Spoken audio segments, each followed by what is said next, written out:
Welcome. We're glad you guys are here. It is a chilly, oh my gosh, what night is it? Tuesday night. I'm sorry, all my days are blending together. I am Tracy Reckloss. I am one of the program specialists at the Arlington Heights Memorial Library. With me is Elisa Stanfield. She is one of our readers advisors, helping out today in programs, and a big fan of our cooking programs in general. So we're glad she's here. You guys are on webinar, so we unfortunately cannot hear or see you. But we can communicate with you via chat. So Elisa and I will be monitoring the chat, making sure that any of your questions get to Kristyn.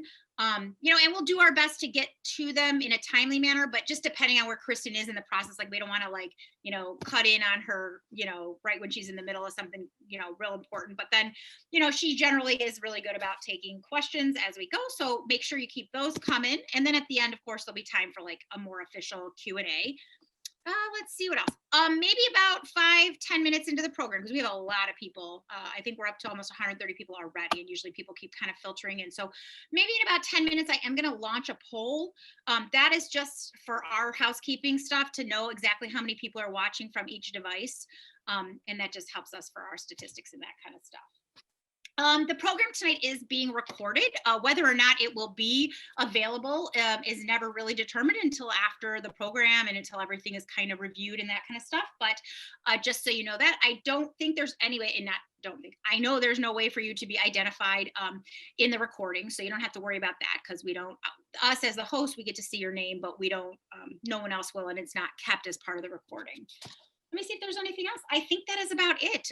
Like I said, so Elisa and I are going to go off camera, and we're going to mute well, we're not really going to mute ourselves. We're just going to be quiet. And then we'll ask questions to Kristyn as we go. So thanks for being here, and we will see you at the end. Thank you. Awesome. Hi, everyone. I am Kristyn Slick again. For those of you that might not know me, I am a cooking instructor and family health coach with my own business, Mealtime Memories, a classroom kitchen, and I teach cooking, and I inspire people to cook on their own as well. I did catch a question in the chat right away. Any recipes for tonight? And absolutely, I wouldn't leave you hanging. That there are definitely recipes for tonight. We're going to be making actually 2 recipes: Chickencacciatore lasagna. And let me get the official name of the other one. Mini fruit cobbler, super simple. That one is.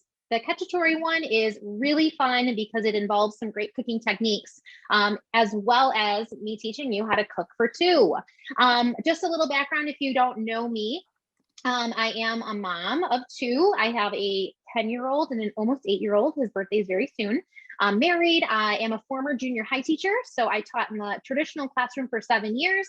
I left the traditional classroom after having my 2nd child, and have been a cooking instructor since 2015. So it's been quite a ride, and it's been quite a development over the years of what that has looked like. It's been amazing. And then just in the last year and a half, I also was certified to be a family health coach. So you will get some food history because I was a history teacher. You will get a little bit of nutrition facts for the family health coaching stuff. And then of course, a great overview of just cooking in general. So let's go ahead and get started. So cooking for 2. All right. This is like a pain point for so many people, especially if you were used to cooking for so many people and now you're just cooking for 2. Or you're like, it's too much of a hassle to get all this out to cook for myself, me, myself, and I don't want to do it. I'm going to come up. I have some really great tips for you tonight, and we're going to kind of work through those tips as we build a recipe. Now, all of my tips are going to revolve around a couple of ideas, and it's going to sound a little funny, but one of my biggest things is actually you're going to be buying in bulk. You're going to be using your freezer and using leftovers to cook for 2. And I'm going to show you how to do all of that during our program tonight. If you guys have any questions during the program, feel free to throw them in the chat. I will try to catch those. Or Tracy sometimes will jump in if I have a paused moment to show a question or reiterate a question. Sometimes you guys will also kind of be in like a overhead shot mode while I'm cooking up something on the stove. So if I don't catch your question right away, it might be just because I can't see my screen. All right, so we're gonna start in on our mini fruit cobbler actually, because we wanna get that in the oven. So one of the first things that we wanna do is portion sizes, right? We don't wanna be making a whole apple pie because a whole apple pie is gonna be tempting. So one of the things that you can do is invest in some tools that are better suited for cooking for two. I love these little teeny mini cast irons that I have. You can also do mini ramekins. And this can even be split into two portions. So you can share this with a friend, a significant other, or save, half for now and half for later if you want to. But investing in the correct tools for cooking for two are a must. Okay, so you're really going to be downsizing some of your things, like little dessert things, and other things you might keep around. Like I said, we're going to be getting to that in a second with our lasagna. So our mini fruit cobbler is a super easy recipe, but I always like throwing something sweet in there. It is Punchki Day today. I don't know if you guys are familiar with Punchki Day, but Fat Tuesday. And I come from a Polish background, and I definitely had my strawberry filled punchki today. So I am definitely sweets on the mind. So we went fruit cobbler and we did some apple pie filling in these little adorable little ramekins. They're little cast iron ramekins. All I did was take a can of pie filling. I'm going to tilt you guys down here. And I emptied them into two of them.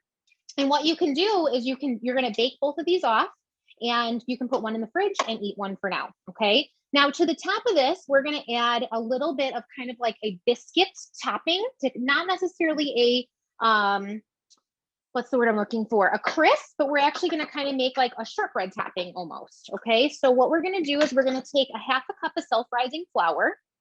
And I made my own self-rising flour because I honestly don't use enough self-rising flour to constitute me buying a whole bag of it. Self-rising flour is super easy to make, and I make it in small portions and I keep it in sealed containers. So I do 1 cup of all-purpose flour, 2 teaspoons of baking powder, and a 1/4 teaspoon of salt. So if you don't have self-rising flour, totally fine. You can make a cup of it at a time and just keep it stored in your pantry. So again, cooking for two, small portions. You don't need to buy the whole bag of it. You can make your own, okay? So again, that's 1 cup of flour, 2 teaspoons of baking powder, and a 1/4 teaspoon of salt, okay? It's important that it's baking powder and not baking soda, because baking powder already has acid in it. Baking soda needs an acid, like lemon juice or vinegar or buttermilk or yogurt. And we're not adding that. We're actually adding a heavy whipping cream, which is not an acid. So make sure it's baking powder and not baking soda that you're using to make your self-rising flour, okay? So I made my own, again, cooking for two. Let's see if I can open this little baby carton in here. There we go. So I have a half a cup of the flour, and I'm gonna do a half a cup of heavy whipping cream, or a full fat milk, like whole milk. We're gonna add it together and just give it a little whisk to create kind of like a little biscuit dough. Okay, and then I'm just going to kind of drop these on the top. Add a little bit more heavy whipping cream. I think I was a little heavy on the flour. Loosen my whisk a little bit. There we go. Get all of that out of there. And I'm going to use a spoon to get in there. Probably should use a spoon to begin with. I don't know why I was thinking whisk to begin with. And as soon as this gets incorporated with the wet ingredients, the baking powder is going to start to activate, because like I said, it already has an acid in there. So it's already going to start doing its chemical reaction. All right, so let me get a spoon so I can do kind of like a cute little drop. This is a very rustic little dessert, and it doesn't have to be perfect, which I love. So we're just going to do a couple little drops of the biscuit dough right on top of our apple pie filling, and you can do whatever pie filling you want, or pie filling you want. I actually want to do cherry, and I usually have this kind of stuff in my pantry for cooking classes, but I went in there and I must have used it for something else because all I had in there was apple. So I keep these kind of handy so that we can make cute little desserts like this. And then I'm going to sprinkle the top with a little bit of cinnamon, probably not sugar because the apples are pretty sweet. Lots of good sugar in them anyway. And if you are trying to cut out the sugar, you can always slice up some apples and sprinkle them with like a sugar alternative, whether you use Sweet and Low or stevia or anything like that, to kind of give it a little extra sweetness without actually the pie filling. I just like the pie filling because it's inexpensive and really just done for you. I'm gonna add a little cinnamon to this. And then this is going to be our adorable little cooking for two dessert.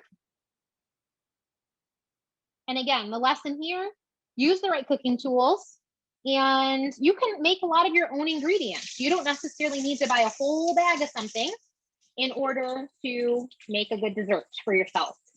And this is a really nice treat. You can either serve it up with some whipped cream or some vanilla ice cream. This is going to go in the oven, 400 degrees for about 20 minutes. I do keep these on another sheet pan just so that they're nice and sturdy and they're easy to take in and out. But again, you can do little ramekins, you can do little cast irons, but invest in those great tools for yourself. Okay, so let me throw this in the oven. Hey, Kristen, do you know Yes. how big those little containers are, little steel or Yes. pans?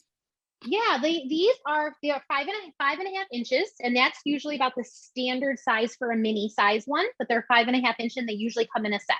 So 5.5 inch mini cast iron. Okay.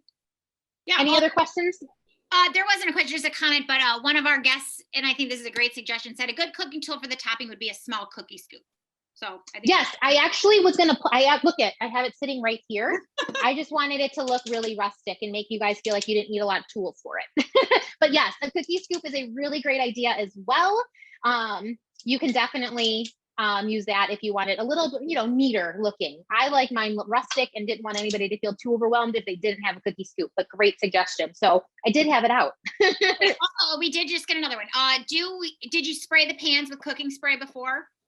I do not spray the pans. Cast iron are naturally non-stick as long as they're seasoned. And so you do not need to spray the pans beforehand. Okay. And do you happen to know where you can get some of those little cast iron pans? Sure. So I actually love Amazon for cast iron. And so you can just get them and they have all different sizes. The brand from Amazon is called Lodge, Lodge, Lodge cast iron. And they have all different sizes.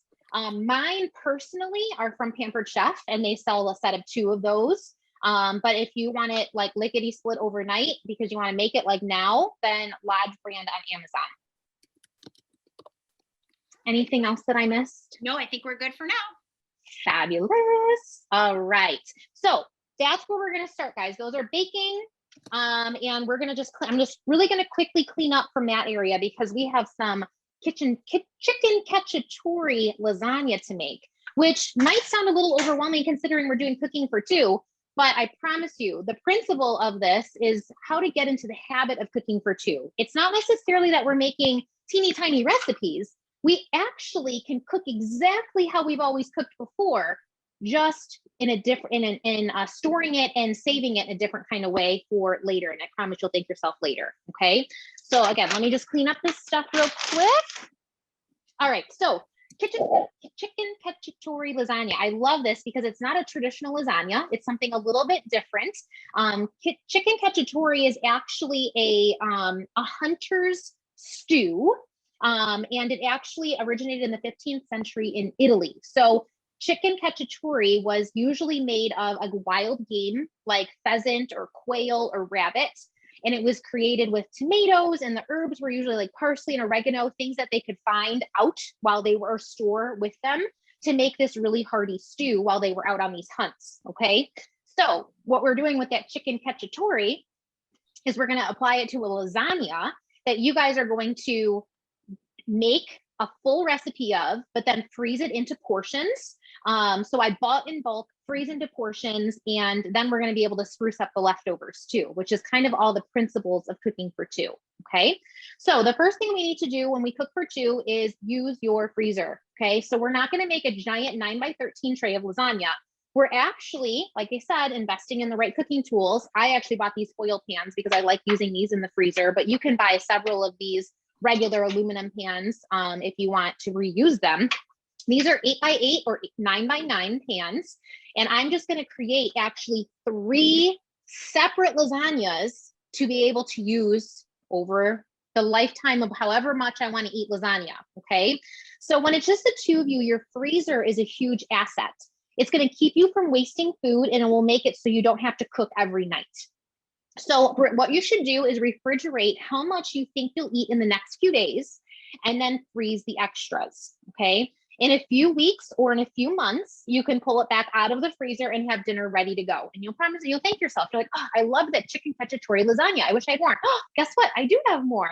Okay. So you can do this if you make a big batch of lasagna, cookies, soups, casseroles, roasts. You don't need to all of a sudden downsize what you're buying, except maybe dessert, kind of like I said, but you're having the right cooking tools to downsize it so that you're storing it in correct portions for when you cook for two. So a little bit about freezing. I know some people get nervous about what they can and can't freeze. I am the freezing queen. My husband makes fun of me because there's like containers everywhere between our 3 freezers in our house and everything is labeled. Okay. So I've tried freezing pretty much almost anything, and I've never really had a problem with freezing. Okay. A lot of times I make extra food on purpose so I can freeze it. We call it planned overs in my house. And so I make a giant, let's say like huge pot of chili, and we have it for dinner and leftovers the next day. And then the rest of it gets frozen for another dinner or another lunch or something down the road. Okay. So you're not necessarily downsizing the recipe, you're just storing it in a correct way so that you can utilize it later. Okay. So some great items to freeze, like I said, like chilies, soups, stews, a giant casserole. You can make a ton of chicken at one time and portion it out into bags. You can make a ton of ground beef, ground sausage, roasted veggies. Again, just roast them all at one time and then separate them into bags. Beans, frozen fruits and veggies. The only thing that doesn't thaw great for like fresh is like zucchini, like really water-based kind of veggies. You wouldn't want to use that like fresh in a salad. You have to cook it down. Cheese is great to freeze as well. Like I'm a big proponent of buying big blocks of cheese and cutting it up and freezing it into portions so it doesn't go bad by the time I want to use it. Baked goods, so much stuff you can freeze. Thus, why we're freezing some lasagna today. We're going to cook some lasagna up for what we need it for, and then we're going to freeze the rest. Okay. So that leads me to buy in bulk. Okay. So you can still go to your favorite bulk stores like Costco and Sam's and GFS and all of those different places. It sounds contrary to cooking for two, but you really don't want to miss out on the great bulk prices just because there's 2 of you. So again, the key to buying in bulk for 2 is to only buy what you can use up and what you can freeze. Okay. So for our Chickencacciatore, I'm going to screw that name up all night long. I had actually a big pack of boneless, skinless chicken thighs that I got from Costco. And I just took one individual package and thawed it to cook what I needed for my Chickencacciatore. The rest of it's still sitting in the freezer for a future meal. But those are great bulk buying prices. So you want to make sure that you do buy in bulk and you do have the storage to buy in bulk. So again, your freezer comes in handy there. You can also buy a huge pack of lunch meat or cheese or chicken breast and divide it into little portions as well. Okay, so yeah, it takes a little prep. You might buy some stock in some Ziploc bags or some press and seal wrap, but it really is a great way to save money and to make sure that you're eating the correct portions, and you're not going to get tired of your food then because you're going to have plenty of variety. You're not going to miss them. Oh, I wish I could make that, but it's just the 2 of us. Make it, freeze it, use it later. Okay, so as long as it's stored correctly in the freezer, you can get a good amount of time of it sitting in the freezer weeks and months from now. It's like, for example, if I find a great price on chicken, like I said with the chicken thighs, I buy a bunch at a time. I portion them out, or I buy the pre-portioned bags. I know at Costco, they come in like 6 portions. I make homemade pizza quite often. So I buy bulk mozzarella a ton and I shred it up and freeze it. Let's see. Roberta says, when I purchase in bulk, I divide and then wrap with saran, then Reynolds wrap into Ziploc. Often I end up with freezer burn. Is there a tip to that? You might need to check your temperature on your freezer. I know I end up with freezer burn if it actually is too high or too low. So you really need like 0 to -3 is like a really good window for your freezer. Because if it's too high, then it'll start to defrost and then refreeze and create those ice crystals. And if it's too low, it's going to like ultra freeze it and get those ice crystals too. So you really need a good make sure that your freezer set at the right temperature. I know that that is actually something that happened to me a few years ago when I got my new fridge, and I wasn't aware of freezer temperature settings. And so I was ending up with a lot of freezer burn, and it turned out mine was actually set too high. And so there was that time where I was, you know, essentially not thawing, but it was getting to a certain temperature, and then it would refreeze and create those ice crystals. I think Bob threw in a comment too, and he said, frost-free freezers are convenient, but increase freezer burn. That's good. I didn't realize that. So I know that like my upstairs freezer for sure is frost-free. My downstairs one is not my chest freezer though. That is filled with frost. So that's not frost-free. So just check your temperature setting. And then like Bob said, frost-free is more guaranteed to freezer burn. So there you go. Hey, there's a question. Oh, sorry. There's a question in the Q&A, and then I actually am curious about this too, because I've never frozen cheese before. Kathy asks, what is the consistency of the cheese after you freeze? So yeah, you're going to want to cook with your cheese. You're not going to want to shred it for salad. If you shred it yourself, then you're not going to want to use it for salad because it is going to be sticky. There's none of that anti-caking agent on it that you have in, say, like the bulk bags of pre-shredded street cheese. If you are freezing a bag of pre-shredded cheese, you're good to go. It has an anti-caking agent on it, and you'll be able to defrost it in portions to use it for fresh cooking for, you know, salads or, you know, toppers for things like that. But if you're shredding it yourself, no anti-caking agent, you're going to want to use it purely in cooking. Okay. Can you ask if these recipes we are going to be making be made gluten-free? Absolutely. I actually personally am gluten-free. So you wouldn't use all-purpose flour in your self-rising flour. You, of course, would use gluten-free flour. Works totally the same. And then you would just get gluten-free noodles, lasagna noodles, and you would use gluten-free flour in your bechamel sauce. So absolutely, take notes on that because it is definitely gluten-free. So also another thing with bulk buying is you can share with someone else. So if you know another couple or another friend who may be single or just cooking on their own, you can make recipes and share with other people. So I'm making 3 trays of lasagna tonight. You can definitely share this with a friend or a neighbor or another couple who might want to try your lasagna and kind of do like a food swap. That's a really great, fun way to try new recipes. I mean, you can definitely hand it to them with the recipe on top and say, happy eating. And then you take one from them. So you guys can swap different recipes that way as well. Last thing is if you are going to be using your freezer storage, like I'm recommending, I definitely recommend a small chest freezer if you can afford the storage. Otherwise, if you're using your just regular freezer attached to your refrigerator, I definitely recommend actually to really organize it. I actually use additional shelf racks in my upstairs freezer, and you can actually use like magazine holders or small crates to actually organize your food once it's frozen in there. So you're going to want to freeze it flat, but once it's frozen, you can maneuver it any way you want. So I actually have like a pull-out drawer, and I freeze things flat there, and then I'm able to move it around my freezer once it's frozen. So just keep in mind that you might want to freeze that kind of stuff once you're, you know, how you're going to be freezing your things and organizing your things. Okay. Let's get to this recipe. I do have a couple more tips too, but I really want to show you this recipe because it is so incredible and a really cool new take on lasagna in general. Okay. So it's Chickencacciatore, like I said, which is a hunter's stew. I'm going to bring you over to my stovetop because we're going to make a bechamel sauce. Okay. Bechamel sauce is essentially a white sauce that kind of holds everything together, right? So we're going to hold, I apologize, my light is out here. I went to go turn it on and it's not going on. So I know it's a little bit shadowy here more than normal.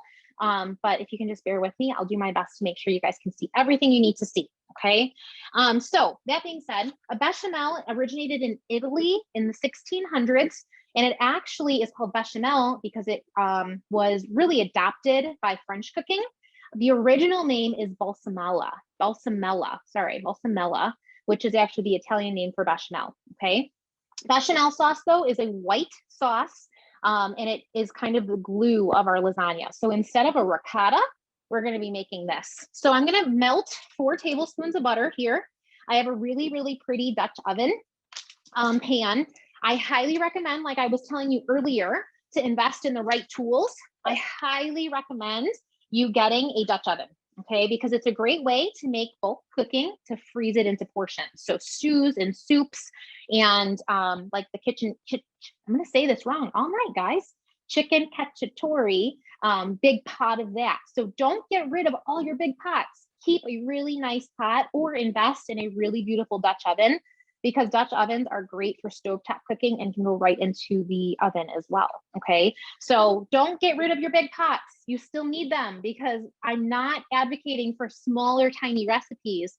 I'm advocating for storing it the right way and using it for later, okay? So that being said, we're gonna actually just melt down this butter, 4 tablespoons. Where is my spoon? Let me grab that. I actually put it in my Chickencacciatore. So let me grab this guy here to melt this butter. And we're gonna whisk in some flour then once the butter is all smooth. That's our roux, our thickener for this. That's how you make any good roux, is butter or oil and flour. Again, gluten-free. Go for the gluten-free flour. I'm not making it that way because I'm gonna be sharing this with my friends and family after I make a couple pans of the lasagna. So I just have a 1/4 cup of flour that I'm gonna sprinkle into my melted butter. And you really want to keep an eye on bechamel. You cannot leave. Roux, you cannot leave. You need to make sure that you're constantly whisking it, or else the butter is gonna burn. If you were on a little early, I actually left screen for a second because I was trying to pre-melt my butter. Yes, I will dust the camera. I'll put it over the top. And I actually burnt my butter, okay? So that's something you wanna keep an eye on. Let me see if I can get you guys in a little better of an angle. How's that? A little bit better? So I have a really pretty roux, and it's gonna be like a nice thick paste, and it's just gonna be the flour and the butter. You can also do oil and flour. Okay, so we're gonna, and actually too, what we wanna do, it sounds funny, but I don't know if you guys knew, if flour is actually raw, okay? And so you need to cook it. You can't just, that's why, like, if you were to make like edible cookie dough, you can't just like throw together, eat raw cookie dough, because flour is actually raw, and it's not recommended to eat raw flour because you can upset your stomach with that. So we actually want to whisk this and cook this for about a minute or two to actually start cooking that flour. All right, and then so now that we're kind of at that point where it's cooked, we're gonna start whisking in our milk. Now, I'm gonna turn down the heat a little bit more because I had it on kind of high for melting the butter. You wanna do this slowly because you don't wanna seize up your roux, okay? So we're gonna add just about a cup of it at a time, and we're gonna start warming up that milk, the butter, and the flour mixture. And we're gonna keep cooking it. And it's gonna end up looking like a cheese sauce without actually any cheese being in here.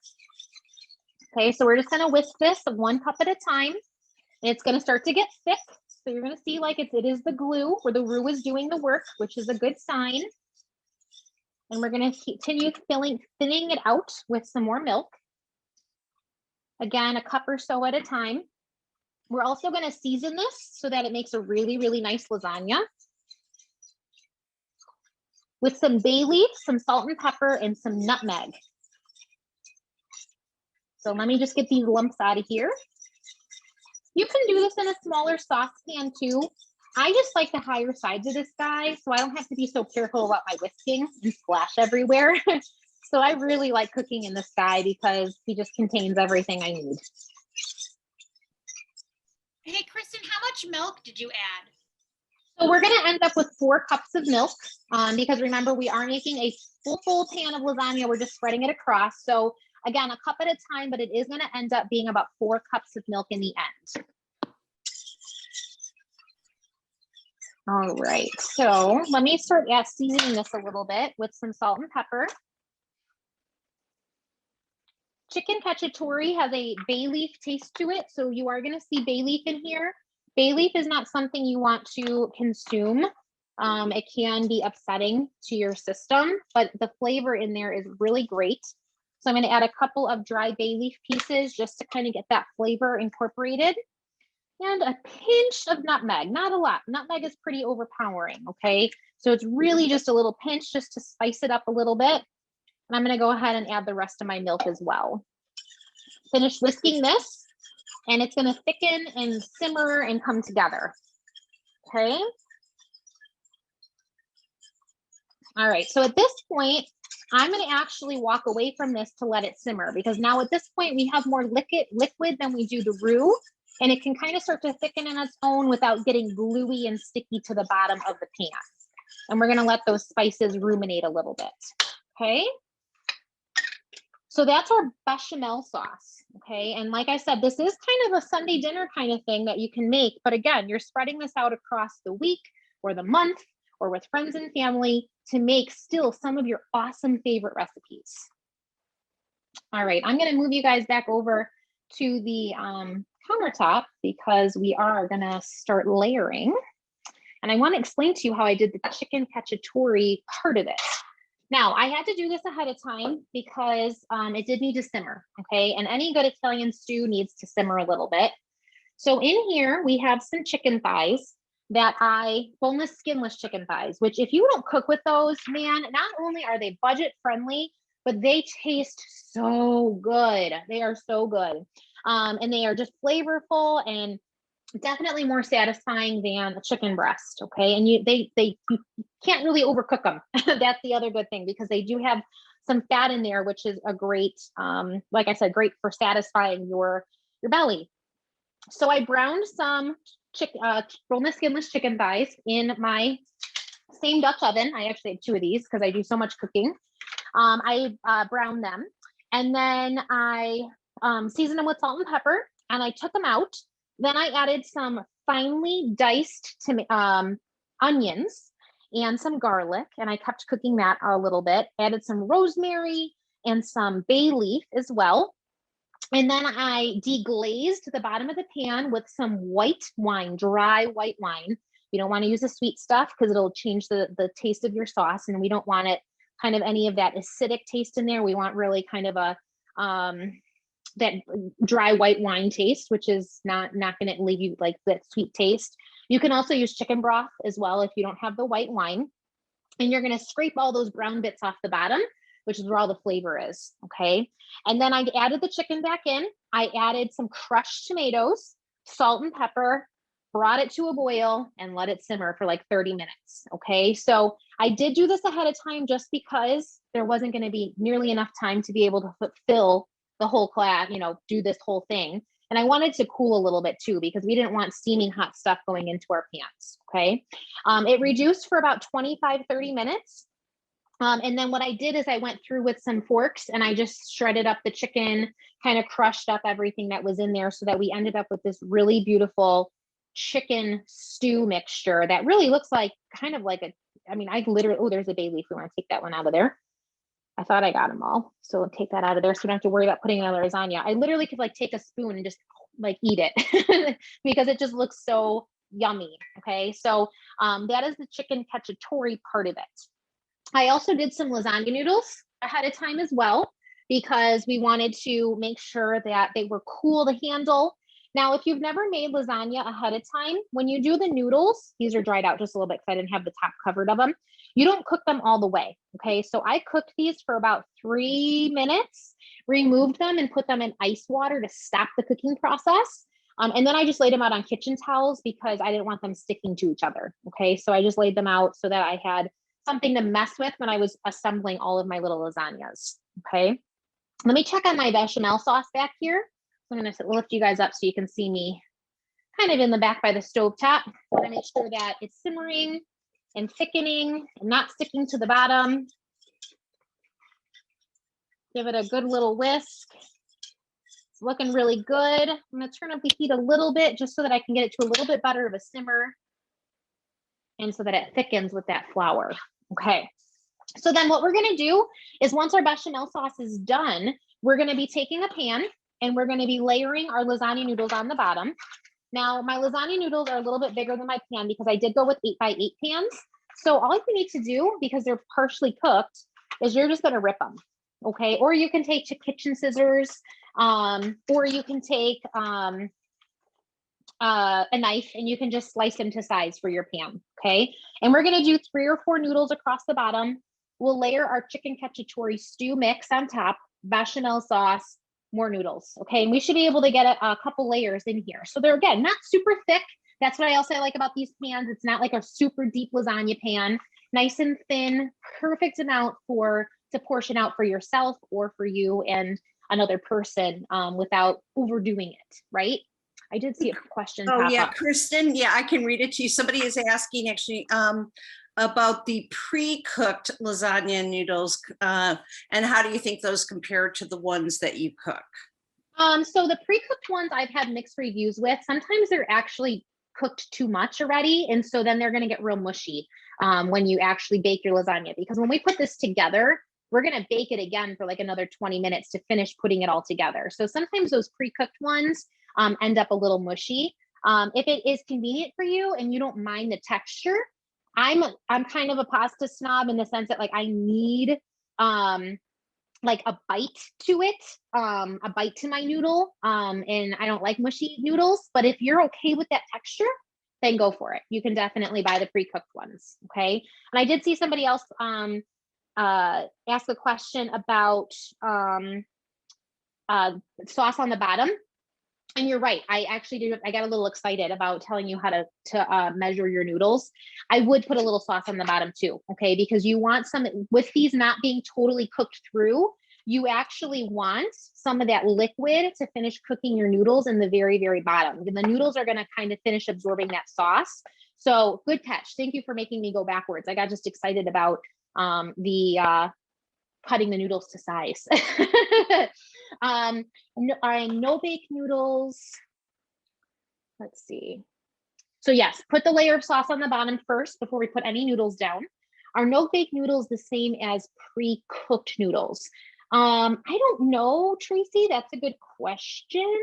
I've actually never, I don't know.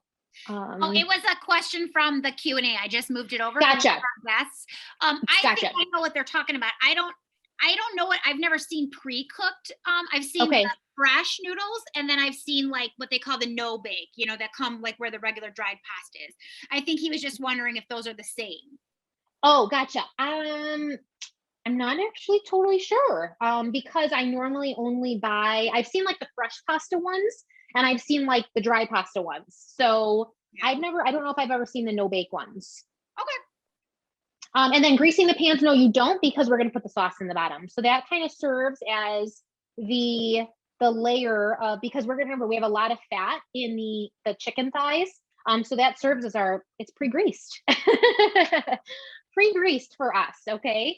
I will adjust the camera when I assemble. I'm just waiting for the bechamel sauce to be done and I'll bring that over. And then I will adjust the camera so that I can show you guys how to assemble these lasagnas, okay? And then these are gonna bake. This one, the one that you want, is gonna bake for about 30 to 35 minutes, and it's gonna come all together, and that will be the one that's like served fresh, okay? The other ones we do not bake, and you're gonna freeze them the way they are. Okay. And then you can thaw them to bake them at a later date. So you're not going to pre-bake them, because what's going to happen then is you're going to bake them, freeze them, and then you're going to bake them again to warm them up. And you're going to have just a pile of mush in your lasagna. Okay. So you do not want to pre-bake. You don't want to bake all 3 of them or all 4 of them or however many you're making. You can even do like bread loaf pans, even smaller bread loaf pan, and layer a mini lasagna in there. And I bet you could get 4 to 6 little mini lasagnas if you want even smaller portions. Okay. So it's really just about having your recipe and dividing it into the amount of portions that you want. There's no reason to have to go search out or buy the cookbooks that are all about, cooking for 2. Okay. You can absolutely cook the regular recipes and then just divide and conquer, basically. All right. Over the past few years, no boil, also called oven ready lasagna noodles, have become a permanent fixture on supermarket shelves. Much like instant rice, no boil noodles are pre-cooked at the factory. The extruded noodles are run through a water bath and then dehydrated mechanically. Well, that is definitely a great explanation. I appreciate that, Lance.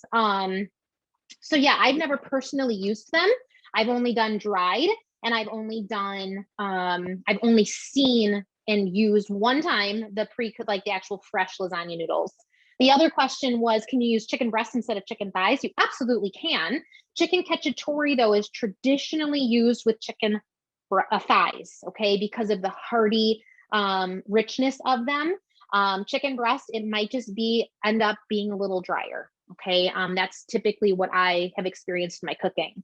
How many layers of noodles do you typically place in your 8x8 pan? This is probably going to be 2 layers of noodles. It's going to be a pretty thin lasagna. But again, if you're cooking for 2, you literally could almost split this in half with just those 2 layers of noodles and have a really great meal for just the 2 of you. Again, thin, but you can buy deeper pans too. So if you want a deeper pan, buy a bread loaf pan, and you can probably get 3 or 4 layers in there. But it's going to be a lot thicker. So really just depends. You can go long and wide, or tall and narrow, or longer and shorter. Let's see, another question popped up. What would you use to substitute for the milk if you need dairy free? So that one I would do, let me actually, 1 second. I'm gonna be right with you because this is bubbling. I smelled it all of a sudden. Let me whisk this up, and we're going to turn it off because I don't want it to burn.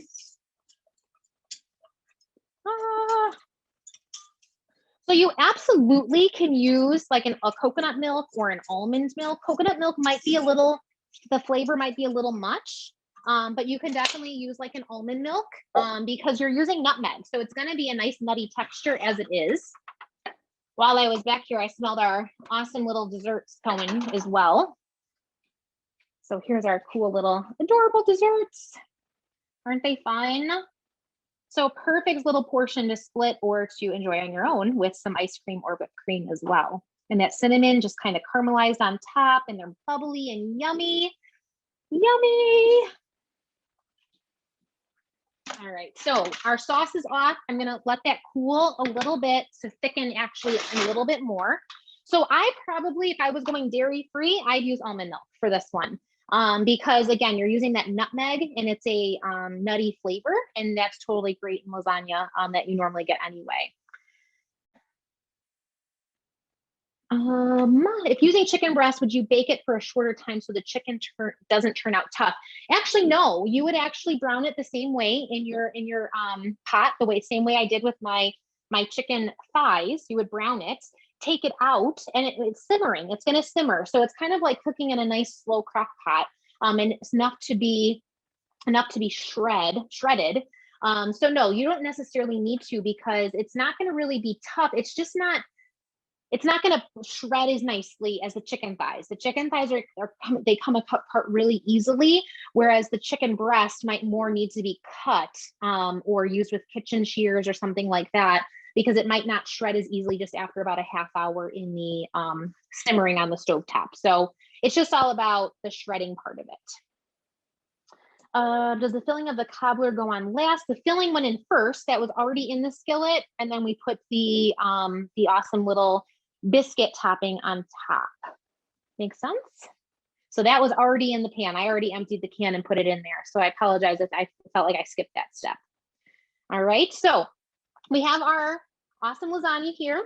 We're gonna take our noodles. They're cold noodles. It's oftentimes hard to work with hot ingredients, which is why I wanted to get a head start on all of this and make sure that it was appropriate temperature for me to handle. I'm gonna get my kitchen scissors out of my drawer here and kind of cut the edges of my lasagna so they fit in the bottom of the pan here. And we're just gonna start building out our lasagnas. So you can do them all at one time. You can do one at a time. So I got 3 nice noodles on the bottom of my 8x8 pan. And then we're gonna chop it with some of our chicken sauce here. That really beautiful layer. So you can see how it fills up pretty quickly, and depends on how much filling you put in there, how many layers you're gonna get to. I would feel comfortable with 2 good solid layers. And then on top of this, let's see if our bechamel sauce is enough to bring over. I have to get another little map here. Oh yeah, that's starting to thicken up now. It's kind of looking more like a cheese sauce, even though there's no cheese in it. Make sure you're not putting your bay leaves in here, guys, okay? You don't want to be consuming the entirety of a bay leaf. I'm going to get a little spoon. Use this guy here. All right, so we'll get this. And about a half a cup is gonna kind of go over the top of this. Oop, I got a bay leaf in there. You see that? Just told you not to do that and I did it myself. Well, that was a little piece too. All right, so about a half a cup is gonna go over the top of that. And it's gonna, kind of like the ricotta layer. We're gonna do another layer of noodles.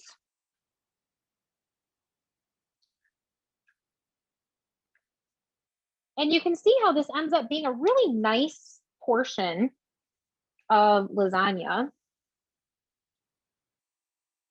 So about 6 noodles per little 8x8 pan. I'm just remembering, I'm pretty sure I forgot my Parmesan cheese upstairs. So it just won't have a topper of Parmesan cheese, which is totally fine. Another layer of our chicken.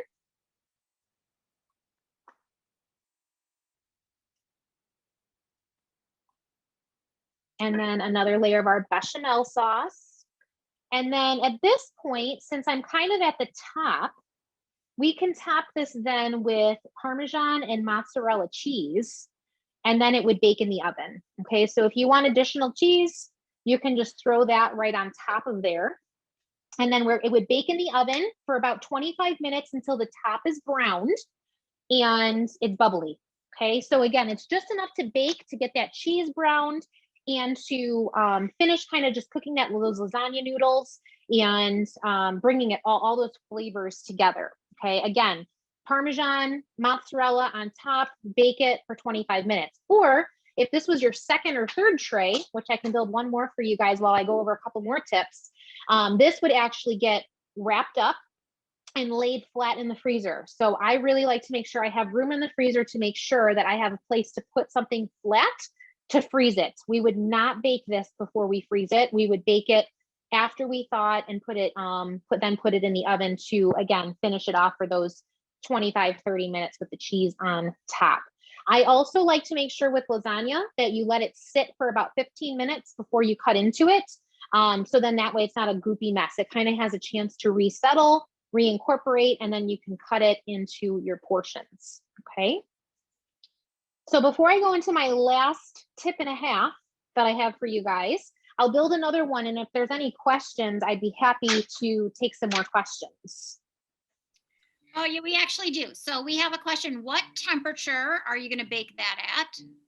Okay, so the temperature is going to be 375. That's a typical oven temperature that I like to use for most of my casseroles. So 375 is kind of my go-to casserole cooking temperature. And that's whether it's frozen or thawed? So you're actually not going to cook it frozen. You're going to want to thaw it before you cook it. So anything that is that you freeze, like in casseroles or things like that, you're going to want to thaw it in the fridge for 24 hours before you actually put it in the oven to finish baking it. Okay. Just food safety kind of stuff, because or else you're going to end up with hot spots and things won't be all the way cooked through if you put it in the oven frozen. Okay. And then we have a question. Could you cook the chicken and tomatoes in a slow cooker versus Dutch oven and then assemble the lasagna? Yes, that is a very, very good suggestion. You can absolutely do a chicken cacciatore slow cooker recipe with the tomatoes and the chicken and all the spices. That absolutely would work out very well, especially if you're doing chicken breast, because then it'll be really, really nice and tender, and you won't have to worry about trying to really shred that chicken after just 30 minutes in the Dutch oven. Okay, and then we have a question. Can you use a glass dish for baking, and would that change the cooking time?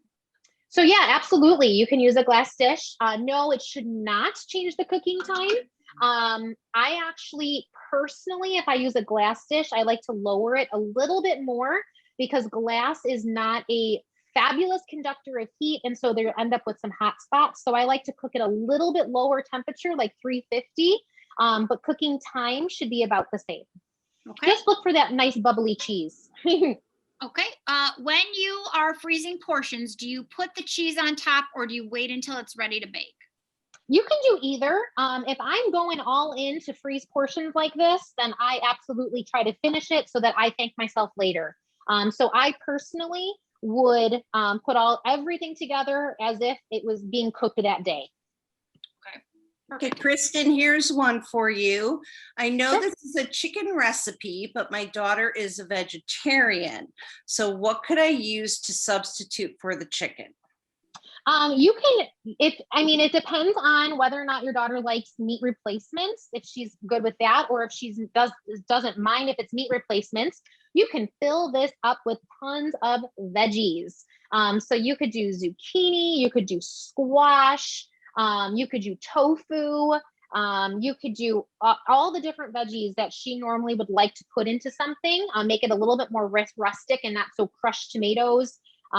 You can do all those really, really yummy veggies instead of the chicken. So, or you literally can just do the sauce without anything else in it. I would like to, beef it up. If it were me, I'd put pieces of squash and probably zucchini in this to really kind of beef it up a little bit though. Good question. I like that. Anything else? Yeah, there was one other here. Can you use homemade lasagna noodles? And if so, how long would we boil them for? So that one's a tricky one because they cook a lot faster than a traditional, my goodness, dried pasta noodle. Okay, so actually, I wouldn't personally boil them. They're gonna bake quick enough with a homemade pasta noodle by itself in the oven in 25 to 30 minutes. I would be afraid that if you boil them, because they really only boil, any fresh pasta only boils for maybe 2-3 minutes, that its cook time is just gonna make it fall apart in the oven. So I actually wouldn't pre-boil homemade pasta. Anything else? What do you guys think? I mean, like I still have enough noodles to make a third one here with these 8x8 cans. So I could make a third one with all of the ingredients I still have left. I mean, how good of a portion is that? And even if you aren't, like Tracy, I know we were talking earlier, like sometimes, it's just you and your husband, you could have some of these in the freezer for yourself and be like, I don't have to cook. It's already done. I just literally have to thaw it for tomorrow night and put it in the oven. So it's a really great way to do any kind of small portion cooking without going overboard and feeling like you're going to be wasting all of this food. Okay. So the other 2 tips that I wanted to go over really quick is sprucing up your leftovers. Hi. So if you had one of these lasagnas in the oven and, it's kind of like your third one and you're kind of getting tired of them, you can actually turn this out into a skillet and actually add additional veggies and things to it. So like spinach. Oh, that's the other thing you can add to vegetarian ones, spinach or kale, zucchini, squash, and you can turn this into a lasagna skillet instead. Okay. If you don't want to make 3 different lasagnas and you want to just save some of your cacciatore, you can store this into a container as well and serve it over mashed potatoes or with rice or a different kind of pasta on the side as well. So sprucing up your leftovers, even though we're making cacciatore lasagna, this can turn into a lot of different versions of a cacciatore, like I said, or roasted potatoes. Oh, that would actually be my favorite probably. So save some of your actual stew to make something else with it, another side with it later, potatoes or another pasta or rice, or just a nice fresh salad on the side as well. Or you have a pre-made lasagna because you made a bunch at one time. Ugh, I don't want this again. But you can turn it down to a skillet and make a really cool skillet meal out of what you already made beforehand and then add additional veggies to it. So repurposing your leftovers and having planned overs on purpose is another great way to cook for 2. You can also do this as simple as bulk baking or bulk cooking chicken or beef or whatever protein you want, and then serving it with different sides and using different spices. So just cook it with salt and pepper and then actually use different spices to create a different experience different nights. You can use Italian seasoning one night. You can use, I'm like full of bechamel sauce over here. You can use a Tex-Mex seasoning another night. So again, sprucing up your leftovers for something else. Okay. Share it with, I saw lasagna love. I love that. I'm going to have to borrow that. Should you cover the pan when baking with foil? So I wouldn't cover this one. because I want it browned on top. So this one I would, share it with someone else via lasagnalove.org. No way, is that like a real thing? I didn't even know that. That's so fun. Exactly, you can do that. I'm sure there's lots of other sharing websites out there. So no, this one I wouldn't, because I'd want it nice and brown and bubbly. If you do not want it brown, then you would put oil over the top of it. Okay, so there you go. So you can also read, like I said, with the sprucing up your leftovers. Obviously we are, the goal is to reduce waste and not have to make a full meal every night, right? So maybe every night we're just making a side dish because we pre-cooked a main dish for a while. Okay. Couple of recommendations before I know we only have a few minutes left. The right cooking tools. So I'm highly going to recommend investing in smaller appliances. So that is something that you can downsize if you are cooking for two. Things like an air fryer, instead of a giant 12-quart air fryer, maybe you only want to get a 6-quart air fryer. Same thing with a pressure cooker. Maybe you don't need a 12 or 16 function pressure cooker. Maybe a 6 or 7 feature pressure cooker is better for you in a smaller size. So investing in some of those appliances that are smaller, so that it can help you create recipes quicker and easier for yourself or for you and someone else as well. I'd also recommend in exchanging, the plethora of giant stock pots that you have for some smaller casserole dishes, for some cast iron, like the single size ones or the larger, a little bit larger one, and a really great Dutch oven. Like that's what we cooked with today. Okay. Lastly, check out storage solutions you like. Okay. Personally, I like glass containers to store my stuff in if I have leftovers. So like I would store the leftover Chickencacciatore stew in a glass container because they don't stain and I can see what's in each one. So I personally, if you look in my freezer, my storage solutions are all about glass containers because again, they don't stain and they're easy to see what's in there. But in the end, guys, you can make virtually any full-sized recipe when you're able to split it among the right cooking vessels and storage containers. So there's no reason to shun the recipes that you loved your whole life, or recipes that you remember growing up with because it's just you or you and somebody else or a small amount of people in your household. You can still make those great recipes and then spreading out the love a little bit among friends, family, storing them in your freezer, and doing yourself a favor and cooking ahead. And I promise you thank yourself later. Okay. So I really want to encourage you not to get stressed out by full serving recipes because you can always modify them to make sure that they are portion sized and storage sized for your own personal needs. Okay. Thank you guys so much for coming tonight. I really had a great time. I hope you loved this recipe. It just smells so good. I wish this was smell-o-vision for you guys. I still have one more whole lasagna to make, and I have these beautiful desserts. I'll show you guys one more time. I'm going to drop the camera angle for you so you can see it a little bit better.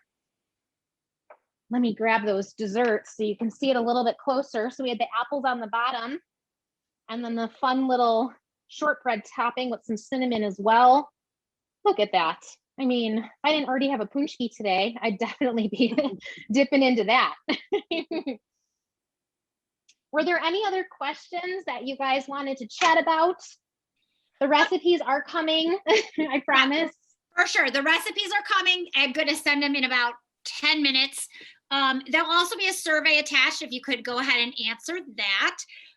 There were a few little ones just to go back to the desserts. If you're using a glass pan or ramekin, would you grease the pan? Probably for that one, just because then you don't want it to caramelize and burn to it. So yeah, I'd probably grease that one to give it a little extra love. Okay, and then somebody just wanted to know what you do with the cut pieces of noodles. So that one, I'm actually probably going to save those for like a skillet meal, like I was telling you guys with the skillet lasagna. So I can either save these and create kind of like a lunch portion of this, or you can take a smaller tray and create a whole nother lasagna. There's no reason why you can't puzzle piece them together a little bit. All right, Perfect. Well, thank you again for being with us. You're one of our very Yes. favorites. And thank you to everyone for joining us tonight. Stay warm and go to ahml.info to check out all of our other fun virtual programs. It's always a pleasure to see you guys. And I just want to take this opportunity too, because I know we have quite a few who follow all of our food programs. And I want to say goodbye. I actually am returning to, well, I've already returned to the classroom teaching. So I'm really appreciative of the time I've had at the library, but I will be teaching for a while. So I appreciate all of the fun I've had with you guys, and you will see me as a fellow patron and customer, as I'm an Arlington Heights resident and have every intention of being one of the viewers as we go forward. So thanks for that. And that's it. Have a good night. Everybody stay safe. Thanks, Kristen. We really appreciate it. My Take care. pleasure. Thanks again for having me. Bye, guys. Bye.